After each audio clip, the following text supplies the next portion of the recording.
Thank you for joining in today. I'm Norman, Rockledge Gardens. Today we're going to be essentially turning this trialis into a tree form.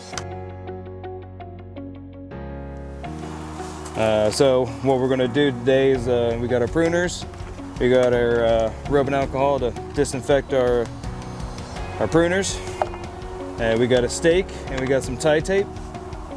And we'll see what happens when it's all done. All right, so what I'm doing is I'm taking the rubbing alcohol and I'm going to be putting it on here because we don't want to spread diseases. So first thing we're going to do, it's not a necessity, but what we like to look for is and when I'm buying a shrub that I want to intend to turn into a tree form later on, is I want to find pretty much a single stem. Now a lot of these are going to come with multiple stems, as you can see on this this ratty looking fire bush right now, and then later on I'll show you one of the fire bushes that we actually let grow as a bush and then turned into somewhat of a tree, and we'll go into that. So for now, what I'm going to be doing is I'm going to be following this center stem. I'm going to try to get it as straight as possible, but everything else is going to be coming off. So that's what we're going to be doing today. I want to be doing pretty much 45-degree cuts on this because I don't want the moisture or the water, hanging on, essentially like absorbing into the fresh cut, because that ends up causing fungal issues. I'm going to choose this branch right here, so this one is essentially going to be gone. We got some dead sticks right here, and just be pretty much moved right off.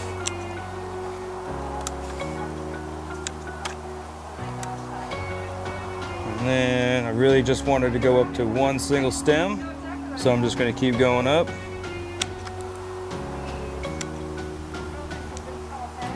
And this one seems to be going more straight, so that's what I'm going to do right yonder.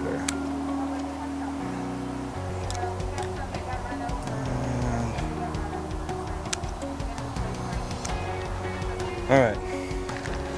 So I'm thinking about leaving these two up here because I don't want to get rid of too many leaves in order for it to absorb light and in order to create food for itself.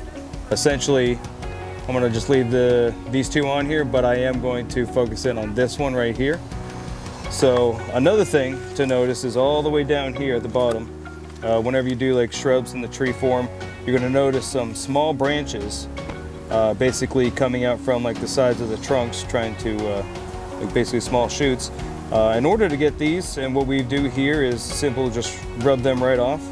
It's very easy when you catch them like at a new shoot just like that. They simply just pop right on off, and it's very easy. So as you're training this into tree form, you're going to start seeing some of that onto the side of the tree, and all you have to do is simply rub it right off.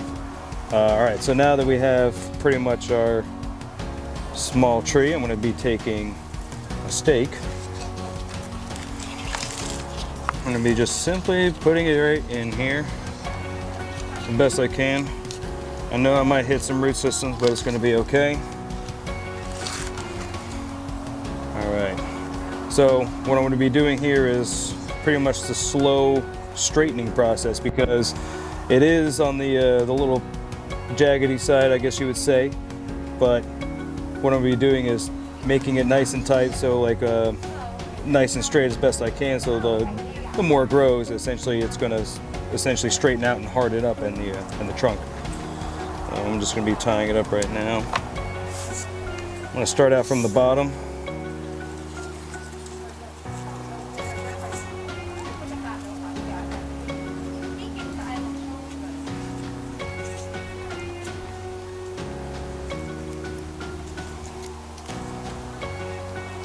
I'll clip those later. Oh, never mind, we got one just popping right off.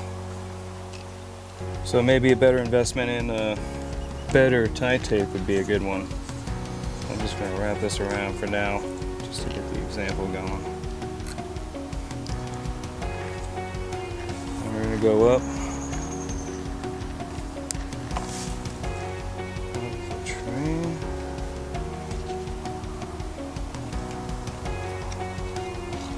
Now what I'm trying to do is just basically using this stake as a splint to straighten it out. That's essentially all I'm doing.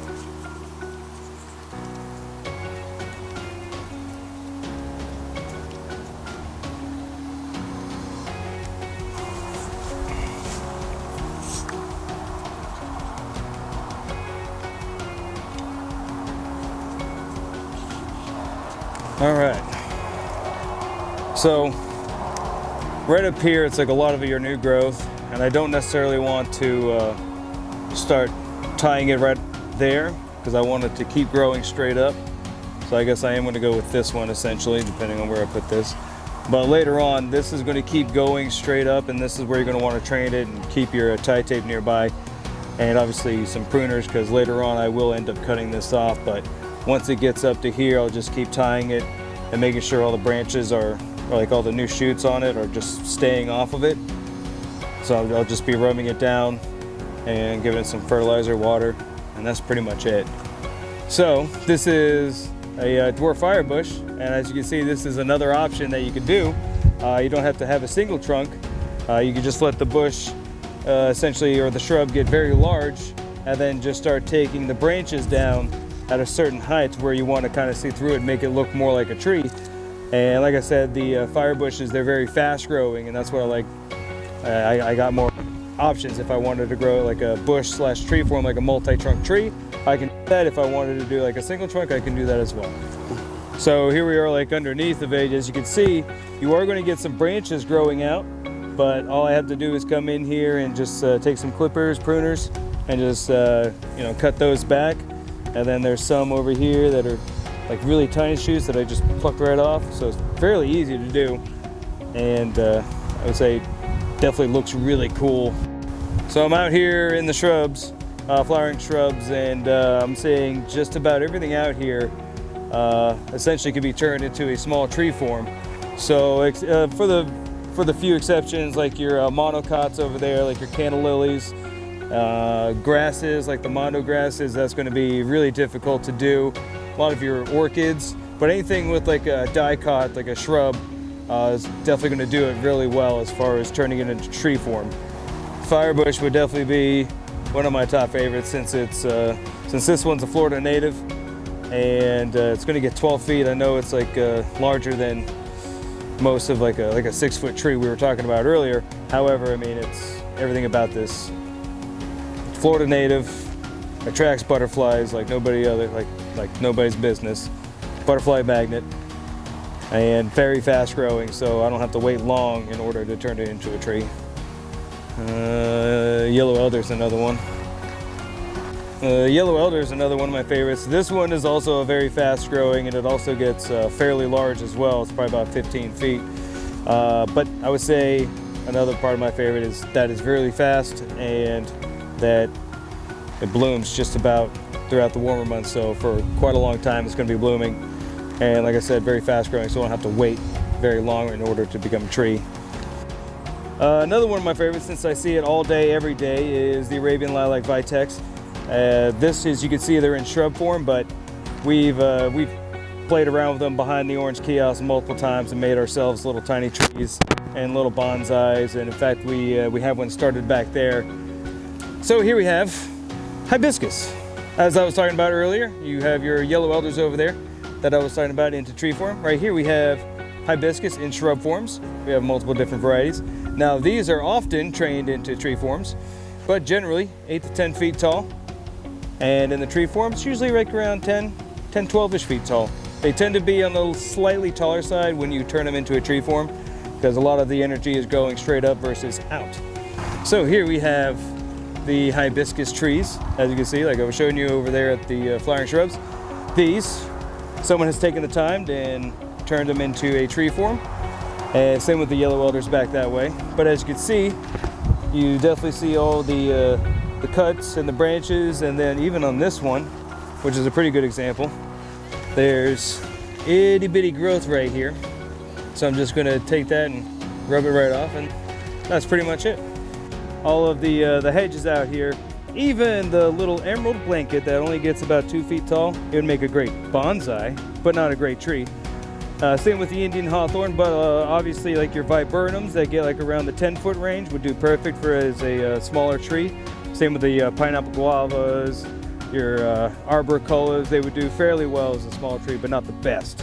So let's say a lot of your viburnums are going to be your best bet. Possibly even the silverthorn or Elaeagnus.